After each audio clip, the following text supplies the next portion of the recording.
I say it's time for me to do another update and also discuss the controversy of the moment, ExpoGate. And of course, the first thing I'm going to bring up are the updates. And the first update I'm going to bring up is the idea of the Jetsons living in a resource-based economy.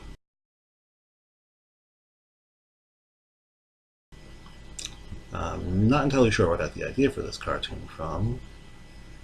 I think it might have had something to do with this online article I read where uh, Matt Groening claimed that he didn't want Futurama to take place in a utopia like the Jetsons, which isn't, and he didn't want it to be in a dystopia either. And I would like to say that my idea of utopia and dystopia seemed to be somewhat different from his, but that's something I could probably discuss in another video. But anyway, the point is that I strongly disagree with the idea that the Jetsons takes place in a utopia, because among other things, if the Jetsons took place in a utopia, George would be getting fired every other episode. If the Jetsons took place in Utopia, Spacely and Cogswell would not be constantly at each other's throats. If the Jetsons took place in Utopia, criminal thugs like Muggsy Megaton and Knuckles Nuclear wouldn't exist. And if the Jetsons took place in Utopia, students wouldn't be swiping each other's report tapes.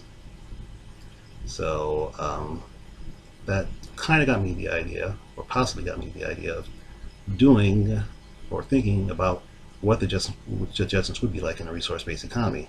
Of course, a resource-based economy is not a utopia, well, depending on your definition, but let's say that for our current purposes, a resource-based economy is not a utopia, but from what I can tell, it is a significant improvement over the current dystopian system. So yeah, I thought about what the Jetsons would be like in a resource-based economy, and one thing I realized was that if that were the case, George and Spacely would be BFFs, and Cogswell and Spacely would also be BFFs. I looked at some of that, and as a massive fan of the new Jetsons, I'm thinking about doing some fan fiction in that area. You know, maybe do a fan fiction story of how the Jetsons monetary system, the monetary system that's portrayed in Jetsons, becomes a resource-based economy. And a Twitter friend also liked the idea of the Jetsons being in a resource-based economy too, and made note of that to me. And so maybe one of these days I'm going to do a Jetsons RBE story.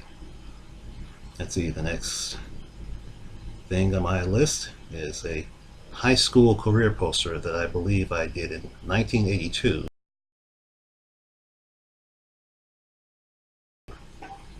And yep, that was a long time ago, so I don't remember all the details clearly, but if I remember correctly, I did do it in 1982. Then I got an award for it in 1983. I believe I still have that award to this day, but I don't know where it is, and I don't feel like looking for it, so but if I do find it, I might show it in a future video or some such thing. And let's see. Oh, another thing about the poster is that I was cleaning my room a few days ago, maybe about a week ago or so, and I found a photograph of that poster. I don't have the poster anymore. I guess it's in official custody, if we call it that. But anyway, I have a photo of the poster, and I decided to upload it to DeviantArt, and it's on DeviantArt now. Now for the update that I'm really excited about, and that's the Paper People project.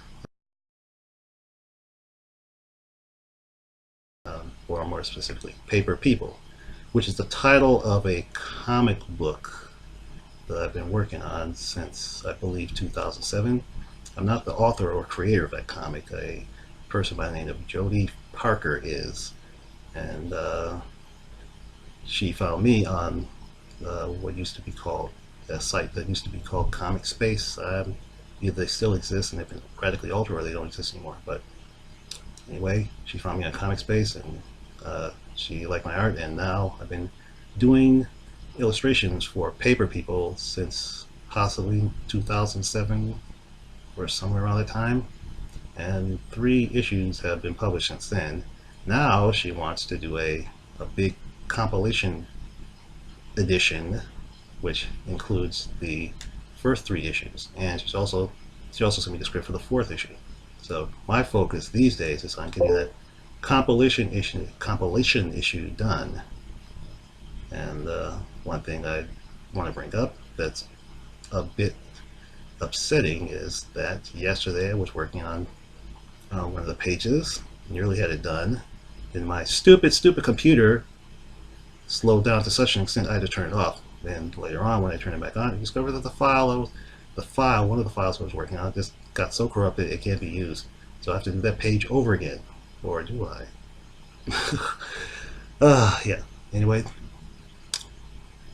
this is also a sign of good news in that I'm getting paid for this. In fact, Jody has paid me for all the Paper People pages I illustrated. It's not much money, but at least it's better than those numbskulls who think that graphic artists are supposed to work for free.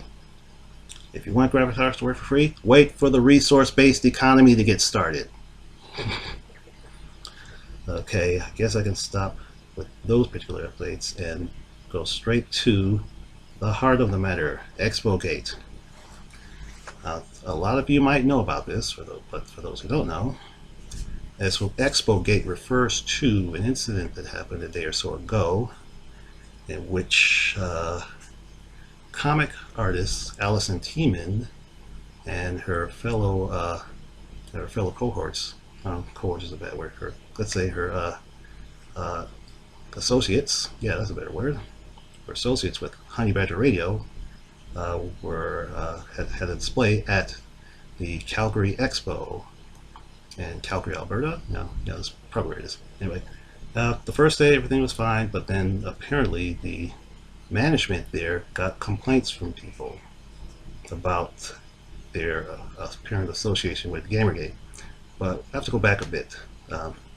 Anyway, I think it was Thursday. I believe it was on Thursday when Allison and another associate, Sage Gerard, attended some kind of Women in Comics forum, and she asked if she could respond to a discussion relating to the MRA, something to that effect.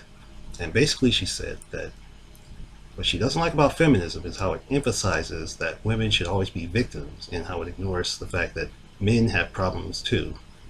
And her talk was extremely civil, and she didn't make a scene or anything like that. And then the next day, she and the Honey Badgers found out that their booth was, that their position, their place in the convention was withdrawn. They were expelled. And the worst part is that Allison is banned for life from the Calgary Expo or other expos that particular company produces in Canada. And apparently, the cause of this is Allison's opposition to feminism, as expressed during that conference the previous day. But of course, the conference has a number of other reasons, from what I've heard, reasons that don't entirely agree. I think one of the biggest reasons they explain for the expulsion of the Honey Badgers and Allison is that Allison filled out the paperwork, the registration form, improperly. And if I remember correctly, the big thing is that I think the big bone of contention is that she signed the group under her Xenospora email. That is, Xenospora is the name of the comic she works on, and the group identified themselves as Honey Badgers at the conference, and that's that sort of contradiction, violate their rules or some such thing. So I guess that I reluctantly would like this somewhat agree with the Expo's explanation for that. But the problem is that if that were the case, they should have discovered that error immediately and prevented them from going there in the first place. But instead, they waited all the way until people complained about the Honey Badgers before they decided to do anything about it. So yeah, I'm one of those people who think that this is more likely the result of the Expo bending over to SJW and feminist bullying. Yeah, that's what they call it. It's bullying. Let's see, what else is there? Um, oh, what was my response? I got my response to this thing. I guess my initial response was I was pissed off, but uh, hmm. I also noticed that a lot of other people were pissed off about it too. In fact, I remember it was like sometime on Friday, I saw a tweet that compared the removal of the honey badgers from the expo to the "Go Home Gamer Girl" scene from at the infamous SVU episode. And because of that, I ended up being inspired to do a cartoon related to this fiasco.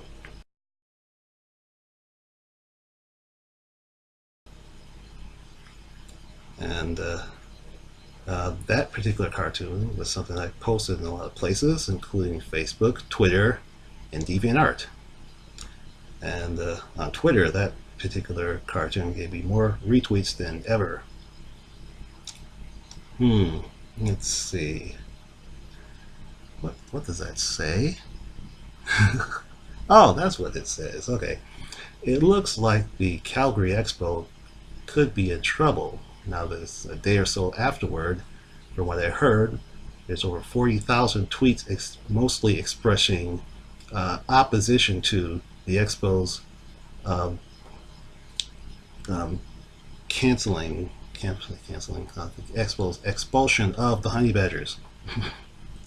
And the honey badgers seem to be getting some support.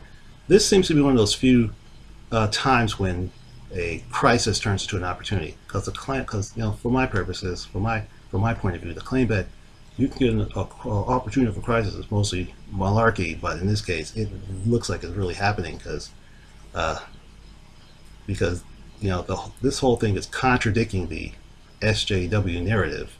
That is the SJW and feminist narrative. That is to say that we SJWs and feminists want to protect women, but then you have a woman who's not being protected because her ideas are different from theirs. So what are they going to do? They're going to say, we only protect women who agree with us. They can't say that. That sounds sexist. But then at the same time, they're probably going to say it anyway because Allison's viewpoints are the opposite of theirs. So it looks like this might be the breakthrough that GamerGate has been looking for all these months to, just let's say to weaken the impact of feminists and SJWs, and to finally let the world know that GamerGate consists of a diverse set of people, a diversity of people who think the SJWs and the feminists are a bunch of numbskulls and assholes. And let's see, there's also the problem with the evil news media. I mean, right here in the online world, it seems like the honey badgers and Allison are getting all kinds of support, and the truth about GamerGate is getting out. But I suspect that the mainstream media is going to ignore this because they are the height and depth of evil. They don't care about reality. They care about ratings, and apparently care about kowtowing to SJWs and feminists and other whack jobs like that. So, like for example, I heard somewhere that the honey badger's presence at the expo was like letting the KKK in, which of course is bullshit. But that's what I heard. That's what's been said. And of course, you have to remember all the previous mainstream media reports about GamerGate, which were mostly, if not all, lies. And to be consistent, they would probably have to lie about this particular issue. Like, I've heard some claims that the honey badgers pretended to be nerds and geeks who love comics and science fiction, which is bullshit because Allison has worked in her comic for at least 7 years. So you're telling me that Allison pretended to be a sci-fi and comic nerd all these years just so she can, quote unquote, infiltrate the expo and cause a scene. Yeah, she didn't cause a scene, but that's how some morons interpret it. But that's all a bunch of bullshit. Yep, Allison's a real, for real sci-fi geek, and I had the very great pleasure of meeting her last year at the at the Voice for Men, at the A Voice for Men's conference, international conference last year. Yeah, last year, as I said before. Yeah. It looks like my notes are on the verge of ending. I wish I could talk more about this, but yeah, I'm gonna talk more about it. Might as well talk more about it in another video. And this mess, this Expo misogyny, if you want to call it that, and I'm going to call it that, it makes me feel that SJWs are worse than the Borg, the goa'uld, and the Daleks combined. And that's my nerd cred for you. And also, if SJWs told me to change my comics, I would give them a big fat fuck you, followed by a make your own damn comics. Who knows, maybe these SJWs, if they had the good sense to make their own damn comics, might actually come up with something good and make a ton of money and change the comics industry the way they wanted, instead of being fascist and telling people what to do. I mean, as Buckminster Fuller is famous for saying, if you want to change the system, you don't fight it, you create a new system that renders the current system obsolete. Why don't you SJWs create your own comics that are different from the current crop, and they're better than the current crop, so good, so different, so better, that the current crop decides, let's make our comics like the SJWs do. And there you go, problem solved. But they don't want to do that because that's too much hard work. Yeah. They're taking Homer Simpson's advice too seriously. And the advice I'm talking about is that Homer's mentioned more and more times, is that anything that's hard to do is not worth doing. And I think the SJWs have taken it a bit further than even Homer does. Oh, another thing I want to bring up is that in a resource-based economy, feminism and social justice wankers would be rendered obsolete. Because in an RBE, everyone is treated equally. The survival of the human race is the primary objective, and if you're human, you deserve all the necessities of life. So you would have no reason to complain about not getting anything, because you will get what you need to survive in an RBE. RBE now. And as I'm always saying, I wish I could say more, but I'll just have to save that for other videos. And since that's the case, after a while, Gomer Pile.